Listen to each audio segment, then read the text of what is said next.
सबसे पहले बात देश की सियासत में भूचाल लाने वाली खबर से कर लेते हैं। कोलकाता पुलिस के खिलाफ सीबीआई की याचिका पर सुबह 10:30 बजे सुप्रीम कोर्ट में सुनवाई होनी है। सीबीआई सबूतों को लेकर डॉक्यूमेंट अपने दाखिल करेगी। इंडिया न्यूज के पास जो जानकारी है उसके मुताबिक सीबीआई ये सबूत देगी कि कोलकाता पुलिस कमिश्नर चिटफंड घोटाले के सबूतों को नष्ट कर रहे हैं। सीबीआई इलेक्ट्रॉनिक साक्ष्यों को मिटाने के सबूत भी देगी। वहीं टीएमसी की मुखिया और बंगाल की मुख्यमंत्री ममता बनर्जी अनिश्चितकालीन धरने पर बैठी हुई है। उनका धरना अभी भी जारी है। वो कहती है कि मैं मर जाऊंगी लेकिन पीछे नहीं हटूंगी। समझ में नहीं आ रहा है कि पीछे हटना उनकी नजर में क्या है। वो अपनी पुलिस कमिश्नर को बचाने के लिए धरने पर बैठी हुई हैं, लेकिन आज सुप्रीम कोर्ट में सुनवाई होनी है और 10:30 बजे ये साफ हो जाएगा कि राजीव कुमार के अगेंस्ट जो भी साक्ष्य सीबीआई ने कोर्ट में पेश किए हैं, कोर्ट उन पर अपना क्या फैसला सुनाती है। या तो कोर्ट के पास जो भी दो विकल्प होंगे वो भी सामने आ जाएंगे।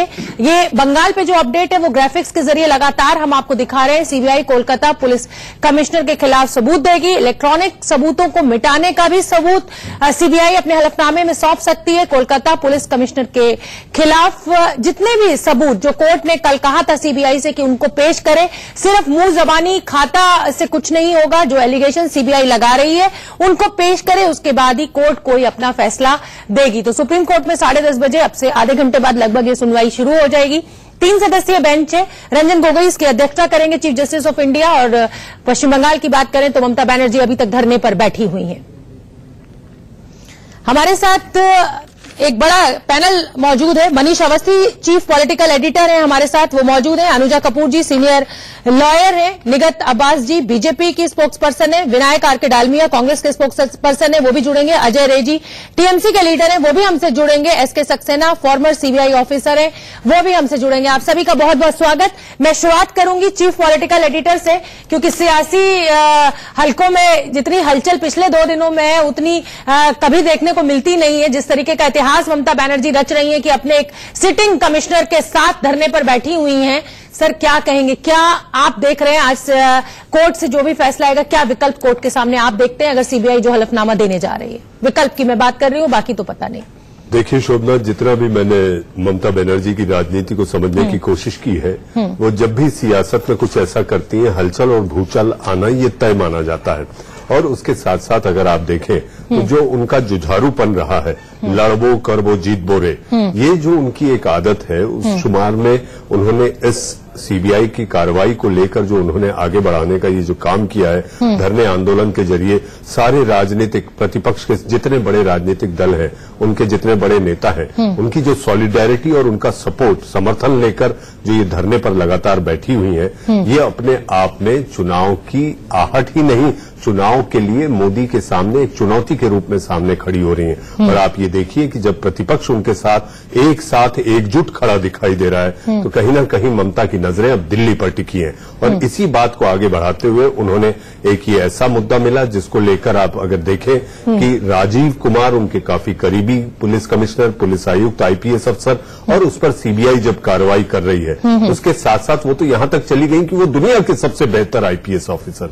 मैं ये नहीं समझ पाया कि ममता ने ये कब जान लिया कि दुनिया के सबसे पुलिस बेस्ट ऑफिसर्स की क्राइटेरिया क्या होता है, उसका मानदंड क्या होता है। तो ये सारी बातों के मद्देनजर अब लड़ाई बिल्कुल अंधी है, और अंधी लड़ाई में अब लड़बो करबो जीतबो रे की मंशा के साथ जो ममता उतरी है, मुझे ऐसा लगता है कि सुप्रीम कोर्ट के फैसले के बाद उनका ये धरना आंदोलन कहा जाता है, इस पर सबकी निगाहें टिकी हुई हैं। बात वो कर रही हैं आईएएस आईपीएस अफसरों के संरक्षण को लेकर कि राज्य में वो आईएएस आईपीएस यूपीएससी अफसर जो कि काडर जिनका नियंत्रण कंट्रोल गृह मंत्रालय के पास होता है, ऐसी स्थिति में ये लड़ाई बिल्कुल आमने सामने है। और इस लड़ाई में जीतेगा कौन, इसका फैसला सुप्रीम कोर्ट ही अब कुछ ही आधे घंटे बाद सामने आएगा। बिल्कुल। और 3 फरवरी, 4 फरवरी और आज 5 फरवरी हो गई, ये 3 तस्वीरें हम अपने दर्शकों को लगातार दिखा रहे हैं। ये 3 फरवरी से ये लड़ाई गर्म हुई थी और 4 फरवरी कल भी ममता बनर्जी का धरना लगातार जारी रहा। बयानों का वार पलटवार भी लगातार चलता रहा। बीजेपी का साफ साफ कहना था कि समझ में नहीं आ रहा है कि ममता बनर्जी अपने आईपीएस ऑफिसर को बचा रही हैं या फिर खुद को बचा रही हैं,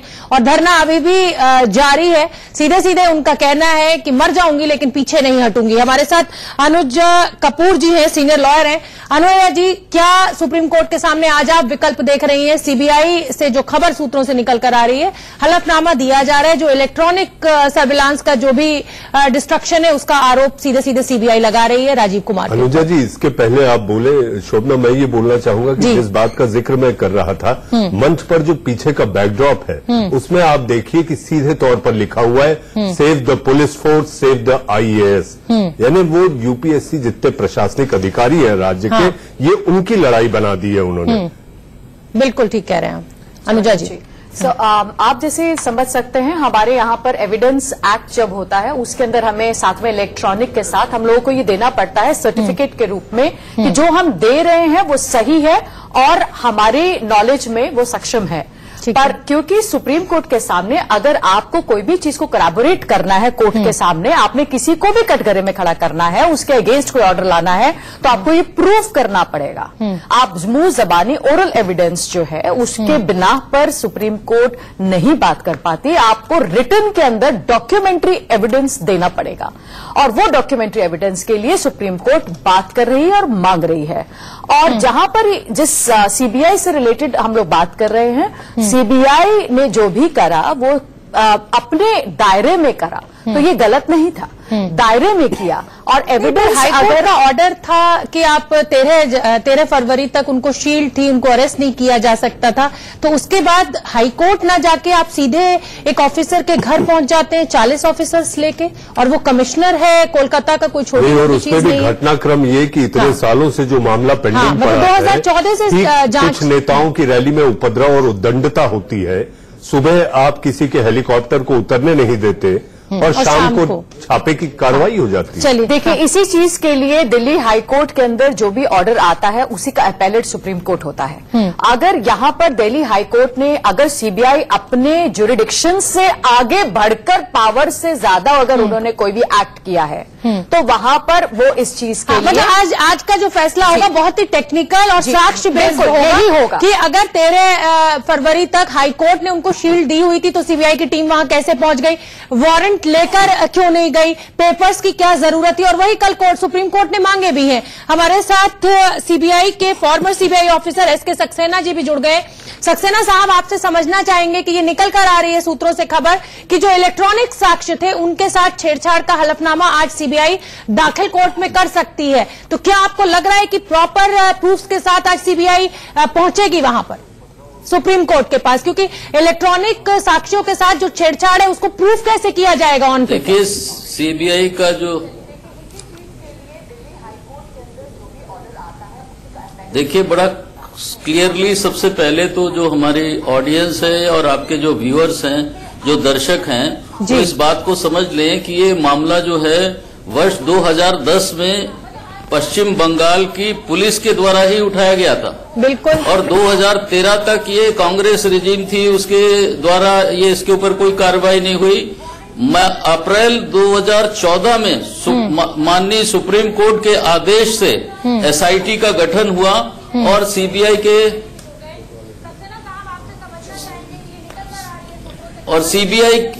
की एसआईटी टीम का गठन हुआ और सीबीआई की टीम इन्वेस्टिगेशन में उसको सारा केस वेस्ट बंगाल से ट्रांसफर होना था। सुप्रीम कोर्ट के आदेश से अगर केस ट्रांसफर होना था, इसका मतलब एफआईआर के साथ सारे दस्तावेज, सारे बयान, सारे डॉक्यूमेंट, सारे जो भी कुछ उनका इलेक्ट्रॉनिक या रिटन डॉक्यूमेंट्स, जो कुछ भी उनको सबूत मिले थे, वो सारे ट्रांसफर होने थे।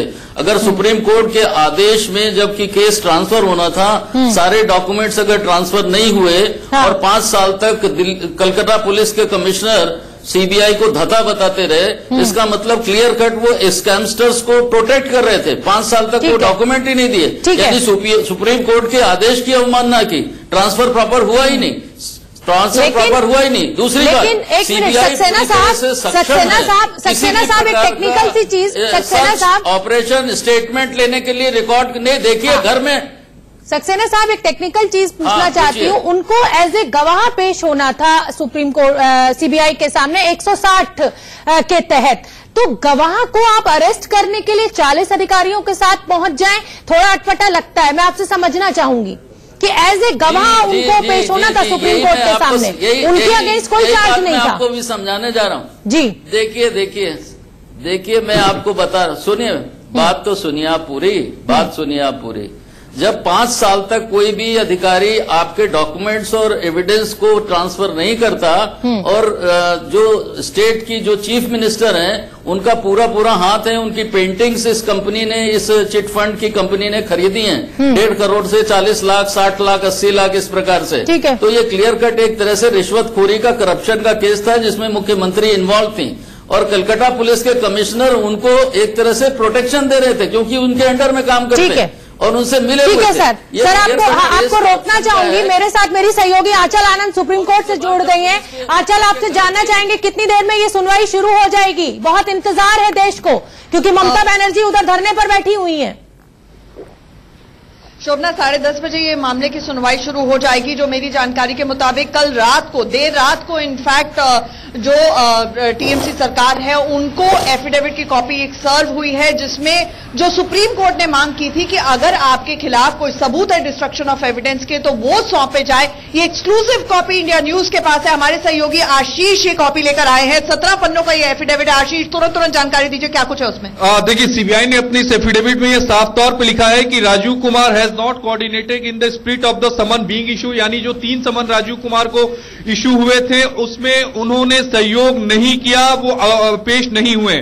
सीबीआई ने अपने एप्लीकेशन में यह भी कहा है कि Rajiv Kumar has also destroyed, distracted and the temper with the material prima facie evidence in the form of CDR which handling over the same on the CBI on 28/6/2018। यानी राजीव कुमार ने जो सबूत है उसे नष्ट किया। अगर हम 17 पन्नों के अंत में जाएं तो उसमें सीबीआई ने यह साफ तौर पर लिखा है कि सीबीआई के पास बहुत ज्यादा डॉक्यूमेंट नहीं है क्योंकि 3/2/2019 से जो सारे डॉक्यूमेंट हैं वो इस समय कोलकाता के जो ऑफिस है, जो पुलिस का ऑफिस है, वहां पर ये सारे जो डॉक्यूमेंट्स हैं वो जमा है और सीबीआई जो है वो हैंडीकैप है। ऐसे में सीबीआई को थोड़ा और समय दिया जाए कि वो डॉक्यूमेंट और ज्यादा इकट्ठा कर सके। लेकिन ये साफ तौर पर जो सीबीआई का एफिडेविट है वो ये बता रहा है और ये कह रहा है, साफ आरोप है राजीव कुमार, जिसे ममता बनर्जी ने विश्व का सबसे सर्वश्रेष्ठ पुलिस ऑफिसर, ईमानदार पुलिस ऑफिसर घोषित किया था, उस पर सीबीआई का आरोप है कि उन्होंने सबूतों के साथ छेड़छाड़ की है। आशीष, अगर मैंने आपको ध्यान से सुना है, आंचल आपको रोक रही हूँ, आंचल आपको रोक रही हूँ, अगर मैंने ध्यान से मैं समझ पाई हूँ आशीष को, तो कॉल डिटेल्स को टेम्पर करने की बात सीबीआई कह रही है। लेकिन कॉल डिटेल्स अगर टेम्पर है तो वो तो प्राइवेट कंपनी ने दिए होंगे, चाहे एयरटेल हो चाहे वोडाफोन हो, उन कंपनी के होंगे। तो ऐसे में ऑफिसर को आप कैसे फ्रेम कर पाएंगे? देखिए शोभना, फ्रेम करना शब्द मैं इस्तेमाल नहीं करूंगी यहाँ पर, लेकिन मुझे लगता है कि अब आप सुप्रीम कोर्ट कवर करती हैं तो आप नपे-तुले शब्द बोलती हैं आंचल। जी बिल्कुल, मैं आपको यही बताने की कोशिश कर रही हूँ कि आशीष और मेरी राय में भी कई बारी मतभेद हो सकता है। तो ये 17 पन्नों का एफिडेविट जो फाइल हुआ है, मुझे फिलहाल कर्सरली देखने में, प्रथम दृष्टिया देखने में, जो पहले कंटेम्प्ट फाइल हुआ था और कल जो पहले एप्लीकेशन फाइल हुई थी उसमें और इसमें कुछ ज्यादा नया या आगे की बढ़त नहीं नजर आ रही है, नंबर 1। नंबर 2, ये जो अभी आशीष ने हमें ताजा तुरंत जानकारी दी है कि सीबीआई की तरफ से ये कहा गया है कि देखिए हमारे ऑफिस के अंदर ही, क्योंकि वो अंडर सीज ऑफिस था, याद होगा आपको कोलकाता पुलिस ने सीजीओ कॉम्प्लेक्स में सीबीआई का दफ्तर घेर लिया था, तो उनका कहना है कि सारे सबूत वहां पर हैं और जो सबूत हैं हम अभी दे नहीं सकते हैं। तो देखिए उसके बाद सीआरपीएफ भी वहां पर पहुंच गई थी और उसके बाद सारा का सारा कोलकाता पुलिस भी वहां से हट गई, सीआरपीएफ भी हट गई, जिसको लेकर राजनाथ सिंह ने भी एक्सप्लेनेशन दी थी। तो अभी की स्थिति, जो कल की स्थिति थी, जो चीफ जस्टिस ऑफ इंडिया ने पूछी थी कि वहां पर सुरक्षा एज सच नहीं है, तो मुझे अभी तक ये लग रहा है कि कल 24 घंटे की मोहलत मिली थी सीबीआई को, देर रात तक, ये बहुत देर रात में जो कॉपी है दूसरी तरफ यानी कि टीएमसी को सर्व हुई है। ऐसे में मुझे लग रहा है अभी कि जो ठोस सबूत कहे जाते हैं वो नहीं है। और जो आपने बहुत महत्वपूर्ण शोभना बात उठाई कि कॉल डिटेल रिकॉर्ड्स की जो बात आती है, तो वो चीफ जस्टिस ऑफ इंडिया ने कल ही कह दिया था कि आप जो सबूतों के डिस्ट्रक्शन की बात कर रहे हैं वो ज्यादातर इलेक्ट्रॉनिक एविडेंस होता है जो रिट्रीव किया जा सकता है। ऐसे में ठोस तौर पर उसमें क्या हो सकता है ये देखने वाली बात होगी। शोभना, एक मेरा hunch जरूर है इस मामले में आशीष कुछ कह रहे हैं। आशीष, अच्छा, लगभग मैंने एक बार पूरे एफिडेविट को 17 पन्नों के गौर से देख लिया। जो सीबीआई ने कंक्रीट मटेरियल कहा था वो कंक्रीट मटेरियल तो नहीं है, लेकिन सीबीआई राजीव कुमार पर आरोप लगाने से पीछे नहीं है कि इन्होंने ही सबूतों को नष्ट किया है।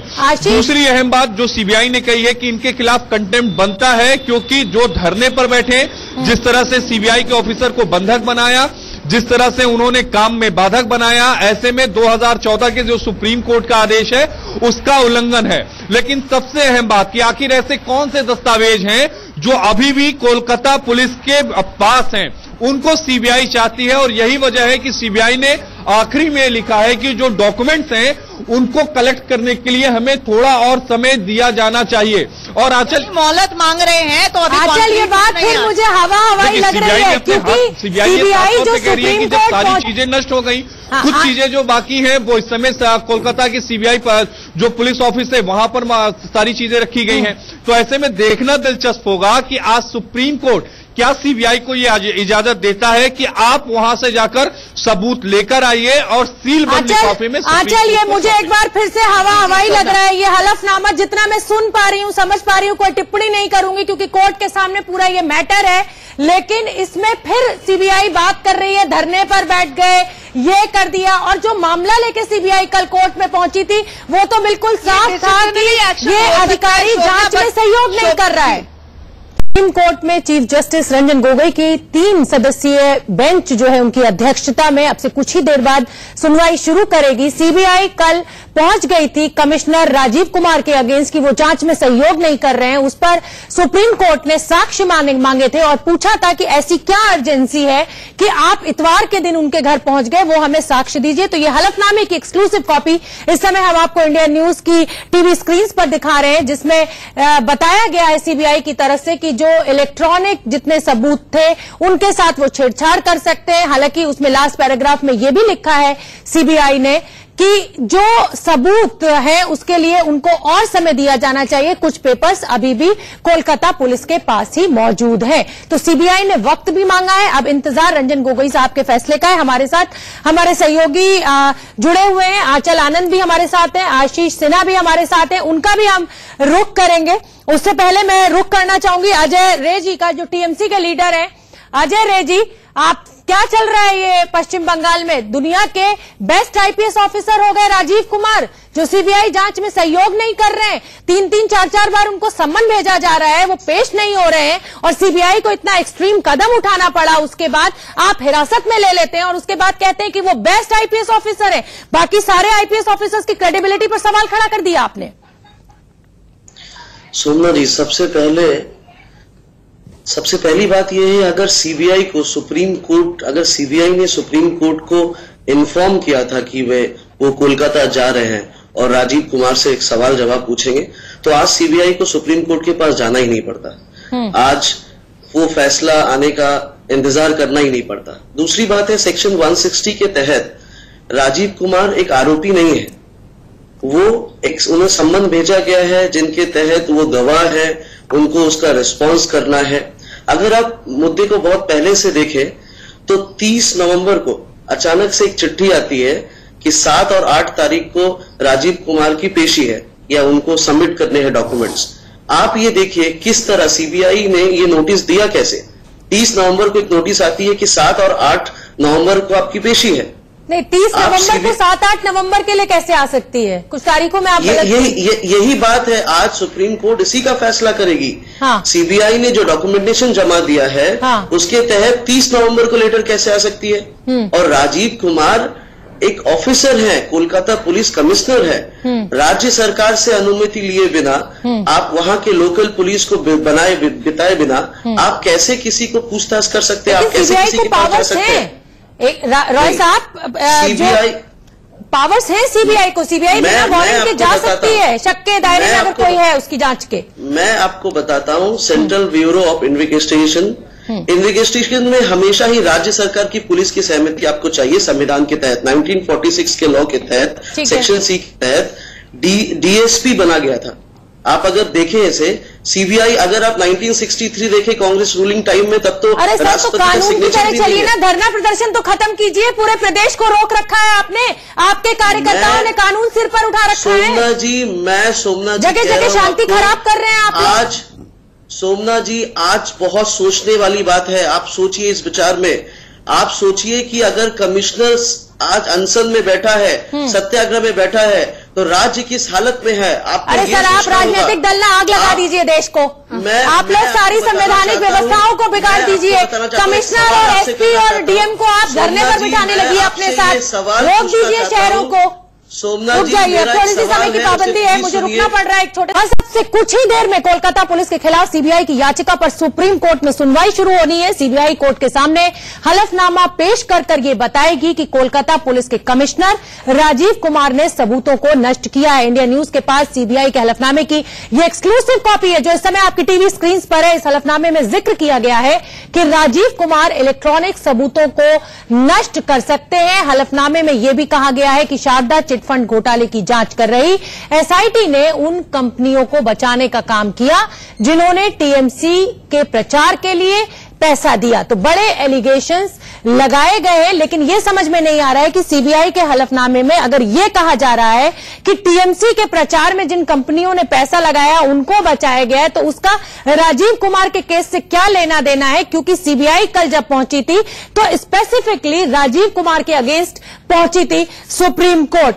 आंचल आनंद हमारी कुछ हमें अपडेट देना चाहती हैं, बताइए आंचल। बिल्कुल, पैरा नंबर 12 शोभना, जो बहुत महत्वपूर्ण सवाल आपने पूछा था, जब कॉल डिटेल रिकॉर्ड के साथ टैंपरिंग की एलिगेशन सीबीआई द्वारा राजीव कुमार पर लगाई गई है, उसमें ये बात उभर कर आ रही है कि सीबीआई ने अपने एंड पे किस तरह से खुलासा हुआ। सीबीआई को पता चला कि एविडेंस टैंपर हुआ है, कॉल डिटेल रिकॉर्ड टैंपर हुए हैं। जब उसने एनालाइज किया वो कॉल डिटेल रिकॉर्ड यानी सीडीआर जो राजीव कुमार ने सीबीआई को सौंपी थी और जो प्राइवेट सर्विस प्रोवाइडर से खुद सीबीआई ने मांगी, जब दोनों को कंपेयर किया गया तो उसके अंदर टैंपरिंग का एविडेंस पाया गया है। ये नंबर 1 पॉइंट जो सीबीआई ने अपने हलफनामे में कहा है। साथ ही साथ उन्होंने ये भी कहा है कि हम बार बार बहुत डिटेल्स मांग रहे थे, लेकिन ओनली 28/6/2018 यानी कि पिछले साल जून के महीने में ही राजीव कुमार ने ये जो चीजें हैं, ये कॉल डिटेल रिकॉर्ड्स हैं और एविडेंस जो है हमें हैंड ओवर किया और बाद में ये समझ में आई कि टैंपर हुआ, इसमें डिले हुई। हालांकि अब सीबीआई को ये भी जस्टिफाई करना होगा कि जब पिछले साल जून से ही उसकी जानकारी में ये था कि कॉल डिटेल रिकॉर्ड्स अगर टैंपर्ड है तो ये मुद्दा पहले क्यों नहीं उठाया गया। और साथ ही साथ शोभना, इसमें एक और अपडेट जो बहुत महत्वपूर्ण आ रहा है कि सीबीआई ने ये कहने की कोशिश की है कि हमें आशंका थी, क्योंकि चारों ओर से जो चाहे विपक्ष हो चाहे टीएमसी हो, उन्होंने ये सवाल उठाया कि अर्जेंसी क्या थी। संडे इवनिंग रात को 7 बजे 8 बजे राजीव कुमार जो कि पुलिस कमिश्नर उनके घर के बाहर क्यों पहुंचे, तो उसको जस्टिफाई सीबीआई ने ये कहकर करने की कोशिश की है कि देखिए जैसे ही हमारे सीबीआई के अफसर वहां पर पहुंचे उससे पहले डिली डालिंग हो रही थी। हमने डीजीपी को बोला था इंटरवीन करने के लिए, उन्होंने नहीं किया था, लेकिन हमें आशंका थी कि उसी वक्त कुछ न कुछ मेजर डिस्ट्रक्शन एविडेंस की होने वाली थी। और यही दर्शाता है कि किस तरह से वेस्ट बंगाल पुलिस ने सीबीआई के अफसरों को घेर लिया, यानी कि हमारी आशंका वो सही थी। तो सीबीआई ने जो एक तरह से मिडनाइट कू तो नहीं कहेंगे उसको, सीबीआई ने जो रातों रात रेड करने की पुलिस कमिश्नर के घर को कोशिश की थी उसका जस्टिफिकेशन दिया है। ठीक है आंचल, मुझे सुमित चौधरी का रुख करना होगा। सुमित चौधरी कोलकाता में मौजूद हैं जहां ममता बनर्जी धरने पर बैठी हुई हैं। बताइए सुमित, क्या तस्वीरें आप हमें दिखा सकते हैं? सूबे का मुखिया ही धरना पर बैठ गया है, कौन उठाने आएगा उनको? देखिए, मैं अपने कैमरा पर्सन से कहूँगा कि पहले आपको तस्वीरों के साथ ममता बनर्जी और करीब 30 वो बैठी।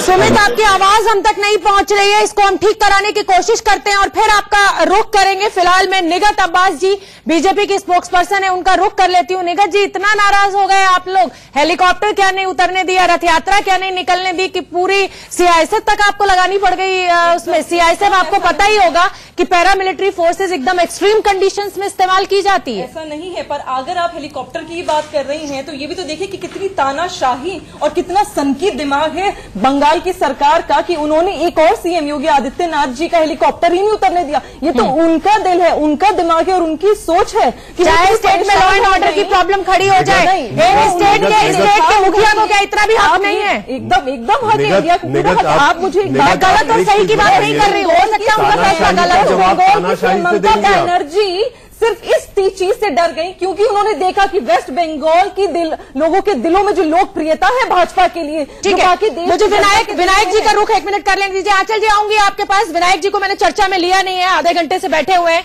विनायक जी, ये जो लड़ाई है इसका फायदा आपको लग रहा है कि फायदा होगा कि नुकसान? क्योंकि राहुल गांधी ने भी सपोर्ट करने की बात तो कर दी है, लेकिन ममता बनर्जी सारे नंबर बनाए जा रही है, महागठबंधन के चेहरे के रूप में वो ज्यादा बड़ी होती जा रही है राहुल गांधी से।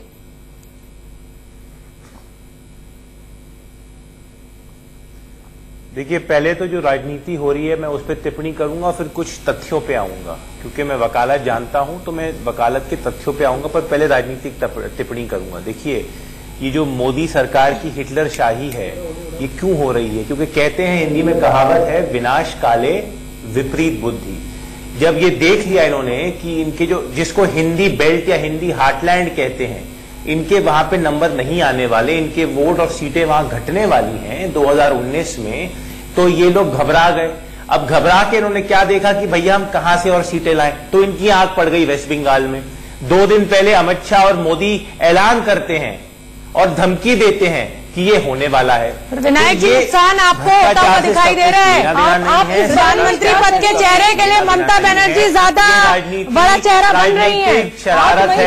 मुझे खत्म करने दीजिए। कांग्रेस पार्टी ने राहुल गांधी जी के लिए ट्वीट करा था, राहुल गांधी जी के समर्थक, कि हम लोग मुझे तथ्यों पे बात करने दीजिए। ये राजनीतिक शरारत है। इतना परेशान मैं वकील हूँ, मुझे 1 मिनट, मैं वकील हूँ, बोलिए अपनी बात मुझे बोलने दीजिए। मैं वकील हूं और मैं वकालत बखूबी जानता हूं, इसलिए मैं अब तथ्यों पे आऊंगा। पहली चीज, कलकत्ता के हाईकोर्ट ने कह दिया है कि इस व्यक्ति को सुरक्षा की आवश्यकता है, नंबर 1, आपने उसका उल्लंघन किया। दूसरा, सीजीआई जो चीफ जस्टिस ऑफ इंडिया हैं, उन्होंने कहा है कि भैया कोई टैंपरिंग ऑफ एविडेंस हुई नहीं है। आपने उनकी भी बात तो कभी नहीं कहा चीफ जस्टिस ऑफ इंडिया। आप गलत देखिए, आप गलत चीज को नहीं सॉरी, इंडिया न्यूज पे बैठे गलत खबर नहीं है। आप लोग झूठी खबरें ने मांगे हैं साक्ष्य। अब रुक जाइए, मेरी सहयोगी आंचल आनंद कुछ हमें अपडेट देना चाहती है, बताइए आंचल। शोभना, बिल्कुल शोभना, पहले मैंने आपको डिटेल दी थी कि एफिडेविट में किस तरह से लिखा है कि कॉल डिटेल रिकॉर्ड का सीबीआई ने कहा है कि टैंपरिंग हुई। जब उसने कंपेयर किया प्राइवेट कंपनीज के साथ, जो दूसरी नंबर की एलिगेशन है राजीव कुमार के खिलाफ, वो ये है कि राजीव कुमार ने एक एफआईआर जो कि 30,000 करोड़ का रोज वैली स्कैम था, वो एफआईआर सप्रेस की, जबकि वो 2013 में ही फाइल हुई थी और उन्हीं के पास फाइल हुई थी। सीबीआई को इस एफआईआर के बारे में तब जानकारी मिली जब उसने ओडिशा में, जो दूसरा राज्य है, वहां पर इन्वेस्टिगेट करना शुरू किया, क्योंकि रोज वैली के तार वहां तक थे। और तब उसको समझ में आई, एक से एक कड़ियां जो है जुड़ती चली गई और पता चला कि 2013 में ही बंगाल में एफआईआर दर्ज हुई थी, जबकि राजीव कुमार ने इसका खुलासा नहीं किया, जिसके चक्कर में सीबीआई अपनी इंडिविजुअल एफआईआर दर्ज नहीं कर पाई। ये नंबर 2 एलिगेशन है, यानी कि सप्रेशन ऑफ एविडेंस की, सप्रेशन ऑफ एफआईआर की एलिगेशन राजीव कुमार के खिलाफ लगाई है। और एक बहुत महत्वपूर्ण बात, जो सबसे ज्यादा इंपॉर्टेंट बात है, जिसकी पॉलिटिकल इंप्लीकेशंस है, सीबीआई ने अपने हलफनामे में कहा है कि चाहे रोज वैली हो, चाहे शारदा हो, चाहे टावर ग्रुप हो, इनके जितने भी चिट फंड थे, उनका सीधा लेना देना पार्टी इन पावर यानी कि टीएमसी पर हमला है, टीएमसी के साथ था और तार और कड़ियां जुड़ी हुई थी। पेमेंट्स हुई है टीएमसी को इन तीनों कंपनियों द्वारा। हालांकि सीबीआई ने यह भी माना है पैराग्राफ नंबर 17 में कि ये जो पेमेंट हुई है ये चेक के जरिए हुई है। और चेक, जैसा कि शोभना आप और मैं जानते हैं, अमूमन जब इस तरह की पेमेंट्स होती है और बहुत बड़ी कंपनियां और कॉर्पोरेट्स करते हैं, अगर वो चेक के जरिए कर रहे हैं तो वो अक्सर व्हाइट में मानी जाती है, काला धन नहीं मानी जाती है। But this is subject to investigation और सीबीआई ने इसीलिए कहा है कि इस बाबत हम जांच कर रहे हैं और ये क्योंकि इन्वेस्टिगेशन चल रही है, इसलिए हम सील कवर में इसकी जानकारी देना चाहते हैं। ठीक है आंचल, आप बनी रही है हमारे साथ। अनुजा जी, आपने सुना कि सीबीआई क्या साक्ष्य देने जा रही है, अब सुप्रीम कोर्ट के सामने आप क्या विकल्प देखती हैं? आऊंगी विनायक जी, आपके पास भी आऊंगी। हलफनामे पे जरा जरूरी चर्चा पहले कर लें, उसके बाद मैं पॉलिटिकल बातें आपकी सुनूंगी। ये जो अब सामने नजर आ रहा है तो इसके अंदर डेफिनेटली जो हमारे चीफ जस्टिस हैं उस चीज को बहुत गहराई से देखेंगे और जहां पर ये चेक की बात आ रही है तो आप देख रहे हैं कि there is a direct transaction which is happening और यही चीजें होती है जिनको हम लोग कहते हैं कि डॉक्यूमेंट्री एविडेंसेस सामने लेकर आते हैं और यहां पर इसके बारे में भी कह रहे थे पर चीफ जस्टिस ये भी पूछेंगे कि जिस दौरान तक ये सब चीजें चल रही थी उस दौरान पर आप लोगों ने कहीं पर भी इस बात के जिक्र क्यों नहीं किया। आपने किसी भी कोर्ट के सामने जब रिलीफ ले सकते थे आप वहां पर बात कर सकते तो आपने ये बात क्यों नहीं करी। और ये जो पॉइंट्स आज सुप्रीम कोर्ट के मांगने पर सीबीआई दे रही है वो आप मुख्यमंत्री को भी दे सकते थे, आप चीफ सेक्रेटरी को भी दे सकते थे, आप हाईकोर्ट भी जा सकते थे अगर राजीव कुमार इस पे कॉपरेट नहीं कर रहे थे। ये आप मानती है कि बिल्कुल देखिए राजीव कुमार, देखिए हमें ये भी समझना होगा आज ये भी एक बहुत बड़ा सामने है कि एक आम आदमी भी किस तरीके से इन चीजों को समझेगा क्योंकि ये सिर्फ ऐसा नहीं है कि सिर्फ आज मतलब आपस में इनकी जो मुठभेड़ जो चल रही है एक आम आदमी भी समझने की कोशिश कर रहा है कि अगर उसके खिलाफ कोई चीज है तो किस तरीके से सुप्रीम कोर्ट भी उसको आगे कैसे बात करेगा। It is not only the government और official, it is about a common man also. Manish ji आप पूरी चर्चा सुन रहे हैं, साक्ष्य भी आपने सुन लिए आंचल से, आपको क्या लग रहा है सुप्रीम कोर्ट ऊंट आज किस करवट बैठने जा रहा है? हालांकि रंजन गोगोई साहब के फैसलों को कोई प्रेडिक्ट नहीं कर सकता है। देखिए सर्वोच्च न्यायालय का फैसला होगा और चूंकि सबसे बड़ी सर्वोच्च जांच एजेंसी जिसपे सारी जांच किसी भी प्रदेश की खत्म हो जाती है तो एक उम्मीद की किरण, एक उम्मीद की आस अगर किसी एजेंसी पे होती है वो है सीबीआई। अगर वो सीबीआई ही कटघरे में खड़ी है तो आप समझ सकते हैं कि राजनीति किस स्तर पर जा रही है। मैं निगत की बात सुन रहा था शोभना, निगत कह रही थी तानाशाही अंदाज से हेलीकॉप्टर नहीं उतरने दिया गया। आपने शाम में क्या किया?